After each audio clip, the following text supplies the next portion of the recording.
اعوذ باللہ من الشیطان الرجیم بسم اللہ الرحمن الرحیم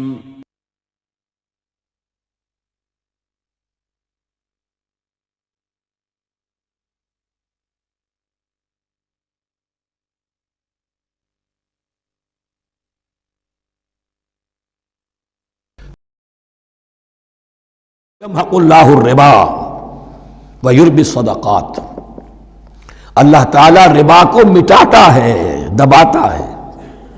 اور ہمارے زمانے میں شیخ محمود احمد مرحوم نے ایک کتاب لکھی ہے مین اینڈ منی، اس میں ثابت کیا ہے جہاں جو یہ سود کا معاملہ چلتا ہے تین چیزیں ساتھ ساتھ بڑھتی چلی جاتی ہیں۔ جتنا سود بڑھے گا ان امپلائمنٹ بڑھے گی، انفلیشن بڑھے گی، نتیجے میں انٹرسٹ ریٹ بڑھے گا، جیسے انٹرسٹ ریٹ بڑھے گا ان امپلائمنٹ مزید ہوگی، انفلیشن زیادہ ہوگی۔ اٹس اے ویشس سرکل، اور اسی کے نتیجے میں تباہی ہو جاتی ہے، چھپی رہتی ہے وہ تباہی۔ وہ تو ایک ہی وقت میں بینک کرپٹ ہوگا، کوئی بینک، بڑے بڑے بینک جو ہیں دیوالے نکلیں گے، ابھی جو کوریا کا حشر ہو رہا ہے اور جو اس سے پہلے روس کا ہو چکا ہے، یہ سارا جو ہے یہ یوں سمجھیے شیش محل کی طرح ہے، اس میں تو ایک پتھر پڑے گا تو ٹکڑے ہو جائیں گے۔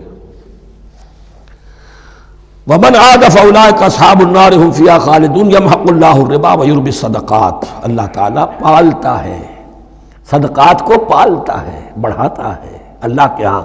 وہ آیت میں سنا چکا ہوں آپ کو، سورہ روم کی 39ویں آیت ہے یہ، وَمَا آتَيْتُم مِّن رِّبًا لِّيَرْبُوَ فِي أَمْوَالِ النَّاسِ فَلَا يَرْبُو عِندَ اللَّهِ وَمَا آتَيْتُم مِّن زَكَاةٍ تُرِيدُونَ وَجْهَ اللَّهِ فَأُولَٰئِكَ هُمُ الْمُضْعِفُونَ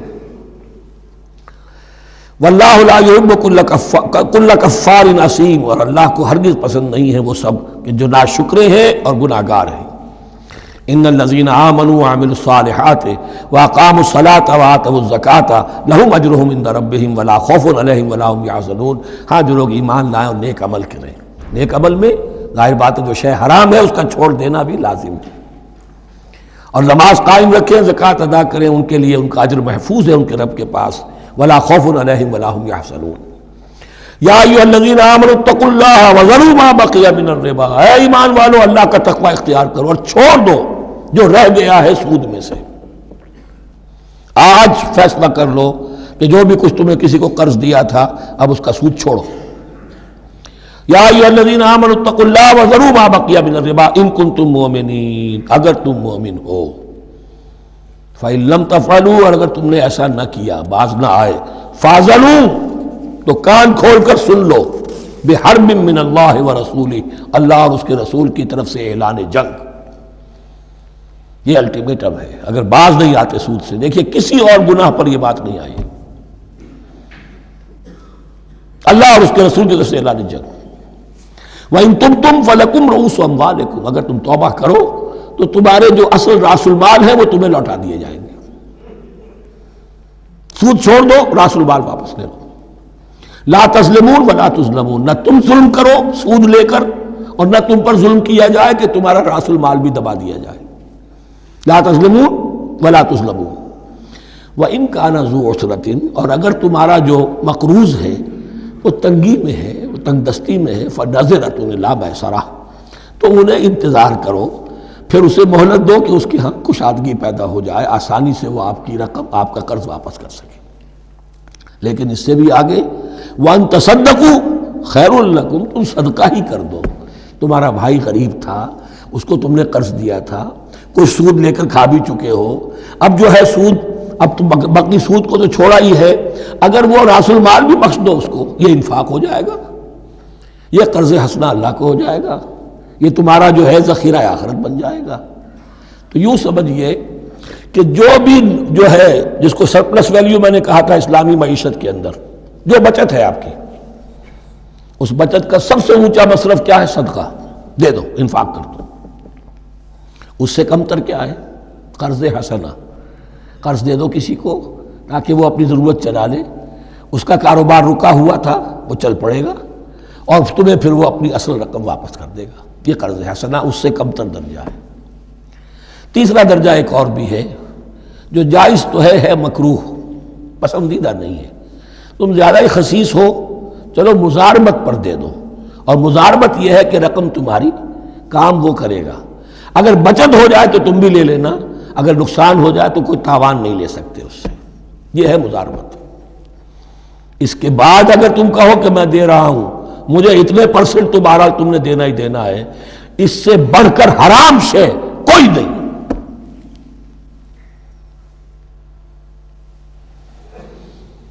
وَإِنْ كَانَ ذُو عُسْرَةٍ فَنَظِرَةٌ إِلَىٰ مَيْسَرَةٍ، تو اگر وہ ہے مقروض تمہارا وہ تنگی میں ہے پھر انتظار کرو، اسے مہلت دو اس کی کشائش تک.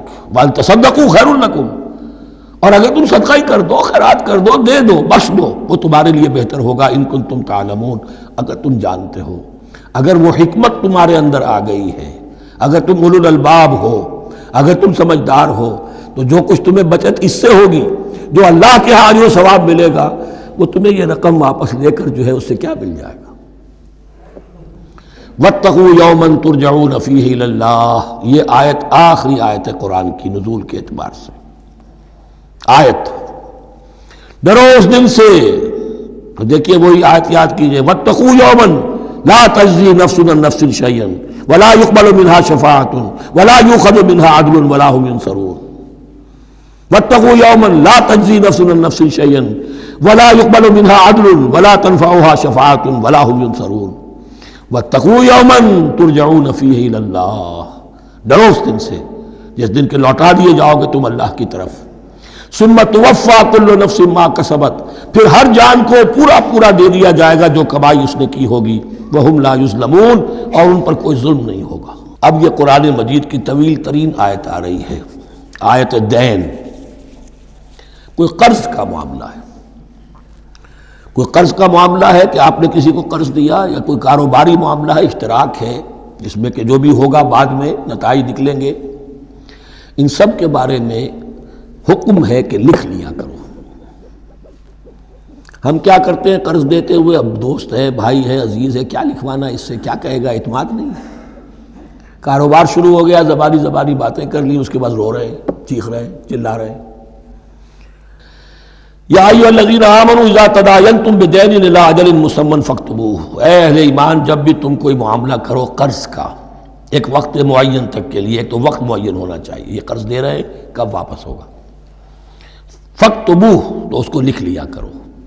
یہ فعل امر ہے، الامر للوجوب، واجب ہے یہ. وَلْيَكْتُبْ بَيْنَكُمْ كَاتِبٌ بِالْعَدْلِ، اور چاہیے کہ کوئی لکھنے والا تمہارے مابین عدل کے ساتھ، لکھنے والا کوئی ڈنڈی نہ مار جائے، انہیں بھی چاہیے کہ وہ صحیح صحیح لکھے. وَلَا يَأْبَ كَاتِبٌ أَن يَكْتُبَ كَمَا عَلَّمَهُ اللَّهُ فَلْيَكْتُبْ، اور کسی بھی شخص کو جسے اللہ نے سکھایا ہوا ہے کتابت لکھنے کا کام، تو اس کو انکار نہیں کرنا چاہیے لکھنے سے.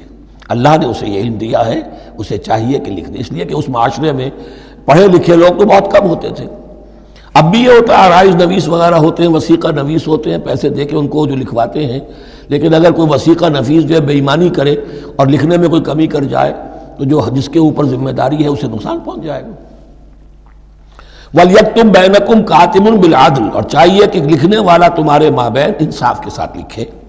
وَلَا يَأْبَ كَاتِبٌ أَن يَكْتُبَ كَمَا عَلَّمَهُ اللَّهُ فَلْيَكْتُبْ، اور نہ انکار کرے کوئی لکھنے والا اس سے کہ وہ لکھے جیسے اللہ نے اسے سکھایا ہے تو لکھنا چاہیے. وَلْيُمْلِلِ الَّذِي عَلَيْهِ الْحَقُّ، لکھتے وقت املا وہ کرائے جس کے ذمے رقم آ رہی ہے، جس پر حق آ رہا ہے. علیہ الحق، وہ لکھوائے. جس کا مال ہے وہ نہ لکھوائے، جس پر ذمہ داری آ رہی ہے وہ لکھوائے کہ میں کیا ذمہ داری لے رہا ہوں. وَلْيَتَّقِ اللَّهَ رَبَّهُ، اور اللہ سے ڈرتا رہے اپنے رب سے. وَلَا يَبْخَسْ مِنْهُ شَيْئًا، اور لکھوانے میں اس میں سے کوئی شے کم نہ کر دے. فَإِنْ كَانَ الَّذِي عَلَيْهِ الْحَقُّ سَفِيهًا، اب اگر وہ جو مقروض ہے، جو قرض لے رہا ہے، جس کے ذمے کوئی ذمہ داری آ رہی ہے، وہ ناسمجھ ہے یا بوڑھا ہے، ضعیف ہے، اور لا يستطيع ان يمل، یا اس کے اندر یہ اتنی صلاحیت نہیں ہے کہ املا کرا سکے، یہاں املا کے معنی میں ہے. ہوا فَلْيُمْلِلْ وَلِيُّهُ بِالْعَدْلِ، تو اگر وہ نہیں املا کرا سکتا تو اس کا کوئی ولی ہو، اس کا کوئی وکیل ہو، اس کا کوئی اٹارنی ہو، وہ اس کی طرف سے اس کو لکھوائے. وَاسْتَشْهِدُوا شَهِيدَيْنِ مِن رِجَالِكُمْ، یہ ایک ہی آیت چل رہی ہے ابھی، پورے رکوع کے اوپر ایک آیت پھیلی ہوئی ہے، سوائے آخر میں تھوڑا سا حصہ دوسری آیت آئے گی. وَاسْتَشْهِدُوا شَهِيدَيْنِ مِن رِجَالِكُمْ، اور گواہ بنا لیا کرو دو اپنے مردوں میں سے. فَإِن لَّمْ يَكُونَا رَجُلَيْنِ، اور اگر دو مرد دستیاب نہ ہو، فرجل وامرأتان، تو ایک مرد اور دو عورتیں، ممن ترضون من الشہداء، اور وہ بھی دونوں کے نزدیک مقبول ہوں شہداء کہ ہاں دونوں کو اعتماد ہے ان پر۔ اب یہ جو سوال آ گیا کہ ایک مرد کی جگہ دو عورتیں، دو مرد یا پھر ایک مرد کا ہونا تو لازم ہو گیا، محض عورت کی گواہی نہیں چلے گی، لیکن اس کا آیا مسئلہ ہر قسم کے معاملے کا ہے یا قرض اور مالی معاملات میں وثیقہ نویسی کا، یہ ایک علیحدہ مسئلہ ہے۔ یہ تو باتیں پھر فقہا کے ہاں تفصیل سے ملتی ہیں، لیکن یہ مسئلہ موجود ہے کہ دو مرد، اور اگر دو مرد دستیاب نہ ہو تو ایک مرد اور دو عورتیں، تو سوال تو پیدا ہو گیا کہ کیا عورت کی گواہی عادی ہے؟ ان تضل احداہما فتذکر احداہما الاخری، مبادا ان میں سے کوئی ایک بھول جائے تو یاد کرا دے دوسری۔ عقلی سوال پیدا ہو گیا، کیا مرد نہیں بھول سکتا؟ کیا جواب ہے اس کا؟ جواب یہ ہے کہ واقعتاً اللہ تعالیٰ نے عورت کے اندر نسیان کا مادہ زیادہ رکھا ہے۔ الا یعلم من خلق وہو اللطیف الخبیر، کیا وہی نہ جانے گا جس نے پیدا کیا ہے؟ اس نے پیدا کیا ہے، وہ جانتا ہے۔ نسیان کا مادہ کیوں زیادہ رکھا یہ بھی سمجھ لیجیے، عقلی بات ہے، منطقی بات ہے۔ She has to play the role of number 2، اسے مرد کے تابع رہنا ہے۔ جو نمبر 2 ہوتا ہے اس کے اوپر، اس کے کبھی احساسات کے اوپر، کبھی جذبات کے اوپر کوئی نہ کوئی کوفت، کوئی قدورت آتی ہے، اور اس میں اللہ تعالیٰ نے ان کا سیفٹی والو رکھا ہوا، بھول جانا۔ اگر بھولنا نہ ہو، یاد بازی عذاب ہے یا رب، چھین لے مجھ سے حافظہ میرا۔ یہ نسیان جو ہے یہ بھی ایک بہت بڑی نعمت ہے، ورنہ تو کوئی صدمہ دل سے اترے ہی نہ، کوئی غصہ کبھی ختم ہوئی نہ۔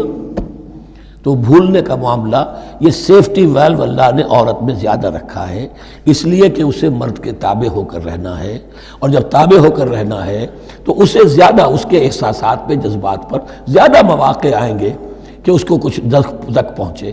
اس کے لیے یہ سیفٹی ویلو کے نسیان ہے، یہ زیادہ رکھ دیا گیا ہے۔ ان تضل احداہما فتذکر احداہما الاخری، اب یہ کہ اگر یہ بات سمجھ میں نہ آتی تب بھی اللہ کا حکم ہے ماننا ہے۔ اگر فسٹ کیپٹل اور فلوئڈ کیپٹل کا فرق سمجھ میں نہیں آتا تب بھی بیع حلال ہے، ربا حرام ہے، اللہ خیر صلی اللہ احل اللہ البیع وحرم الربا۔ لیکن اگر حکمت سمجھ میں آ جائے تو نور علی نور۔ ولا یأبى الشہداء اذا ما دعوا، اور نہ انکار کریں گواہ جب کہ ان کو بلایا جائے۔ اب گواہی کے لیے بلایا جائے تو گواہ نہیں آ رہے، نخرہ کر رہے ہیں، نہیں، ان کو آنا چاہیے۔ جو اللہ کی کوئی گواہی جو ہے اگر چھپائی ہے تو بہت بڑا ظلم ہے۔ ولا تسأموا، اور اس سے تھکو مت، کسل مت کرو، سستی مت کرو، ان تکتبوہ، کہ تم لکھو اسے، صغیرا او کبیرا، چاہے چھوٹا معاملہ ہو چاہے بڑا ہو، الی اجلہ، وقت معین کے لیے، اتنا قرض دے رہا ہوں، اتنے وقت میں آپ نے مجھے لوٹانا ہے۔ اس کے بعد آپ بڑھا سکتے ہیں، آپ دیکھ سکتے ہیں، اسے مزید مہلت دے سکتے ہیں، ایسے ہی حالات ہیں تو آپ معاف بھی کر سکتے ہیں، لیکن یہ کہ جب لکھنا ہے، حکم دیا جا رہا ہے تو اس میں اجل معین ہو، الی اجلہ، اور اس میں چھوٹے بڑے کی تفریق نہ کرو، چاہے چھوٹا مسئلہ بڑا لکھ لو۔ ذالکم اقسط عند اللہ، یہ اللہ کے نزدیک بھی زیادہ مبنی بر انصاف ہے، واقوم للشہادہ، اور گواہی کے لیے زیادہ قوی ہوگا اور زیادہ درست ہوگا۔ لکھی ہوئی شے ہوگی تو اب معاملہ جو ہے بہت واضح رہے گا، ورنہ زبانی یادداشت کے اندر کہیں کہیں جو ہے تعبیر ہی میں فرق ہو جاتا۔ وعدنا اللہ ترتابو، اور یہ اس کے بہت قریب ہے کہ تم بھولو گے نہیں، الا ان تکون تجارۃ حاضرۃ تدیرونھا، الا یہ کہ کوئی لین دین ہو، تجارت ہو جو حاضر ہوتی ہے دست بدست۔ آپ نے سودا دیا، اس نے پیسے دے دیے، اب کیش میں وہ دے دیجئے یا آپ دینا چاہیں تو، ورنہ یہ شریعت میں لازم نہیں ہے۔ اگر ایسا دست بدست کا معاملہ ہے تو پھر یہ ہے کہ وہ تو ہو گیا ایکسچینج، وہ مال جو ہے دکاندار نے مال دیا، آپ نے پیسے دے دیے، اس کے لکھنے کی ضرورت نہیں ہے۔ الا ان تکون تجارۃ حاضرۃ تدیرونھا بینکم، تو اگر وہ تجارت ہو کہ نقد تمہاری چلتی ہے، آپس میں لین دین ہو رہا ہے، فلیس علیکم جناح الا تکتبوھا، تو کوئی حرج نہیں ہے تم پر کہ اسے نہ لکھو۔ واشہدوا اذا تبایعتم، اور گواہ بنا لیا کرو جب کوئی مستقبل کا سودا کرو۔ یہ بیع سلم جو ہوتی ہے یہ مستقبل کا سودا ہے، قرض کا سودا ہے۔ بیع سلم بھی ایک طرح کا قرض ہے۔ آج آپ طے کرتے ہیں کسی شخص سے، کسی کاشتکار سے، زمیندار سے کہ اگلا موسم جو آئے گا فصل کا، گیہوں کی فصل کا، تو اتنے روپے من کے حساب سے 500 من گندم میں آپ سے لوں گا، یہ بیع سلم کہلاتی ہے، اور اس میں لازم ہے کہ پوری قیمت ابھی ادا کر دیں۔ لیکن اس میں بھی کہ اس وقت آپ کو اتنی گندم دینی ہے، اس کو لکھوا لو اور اس پر 2 گواہ بنا لو۔ وَأَشْهِدُوا إِذَا تَبَايَعْتُمْ وَلَا يُضَارَّ كَاتِبٌ وَلَا شَهِيدٌ، اور نہ نقصان پہنچایا جائے کسی لکھنے والے کو یا گواہ کو، اور نہ نقصان پہنچائے کوئی لکھنے والا یا گواہ۔ یہ ضارہ دونوں کے لیے آ جائے گا، یہ معروف بھی ہے اور مجور بھی ہے، نہ ضرر پہنچایا جائے اور نہ ضرر پہنچائے، نہ کوئی کاتب اور نہ کوئی شہید گواہ۔ وَإِن تَفْعَلُوا، اگر تم ایسا کرو گے، نقصان پہنچاؤ گے، فَإِنَّهُ فُسُوقٌ بِكُمْ، تو یہ تمہارے لیے بہت بڑے گناہ کی بات ہوگی۔ وَاتَّقُوا اللَّهَ، اللہ سے ڈرو، وَيُعَلِّمُكُمُ اللَّهُ، اللہ تمہیں تعلیم دے رہا ہے، وَاللَّهُ بِكُلِّ شَيْءٍ عَلِيمٌ، اللہ ہر چیز کا علم رکھنے والا ہے۔ یہ ایک آیت ہوئی ہے، آخری پارے کی میرا خیال ہے 4 5 6 صورتیں جمع کر لیں تو جا کر یہ ایک آیت کا حجم برابر ہوگا۔ جو میں نے کہا تھا کہ آیات کی تعیین توقیفی ہے، یہ ہمارے حساب کتاب سے، گرامر سے، منطق سے، علم بیان سے کوئی تعلق نہیں اس کا۔